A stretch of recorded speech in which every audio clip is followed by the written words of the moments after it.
actions at 533 excavations. Can a hurry function for 533 days beyond the scheduled mission ended?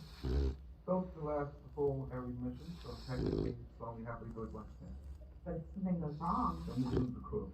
So what, we either have a high chance of killing one person or low chance of killing 6 people? How do we make that decision?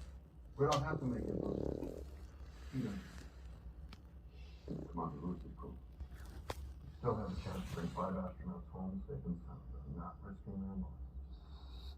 Let them make that decision. Mitch, we're going on up.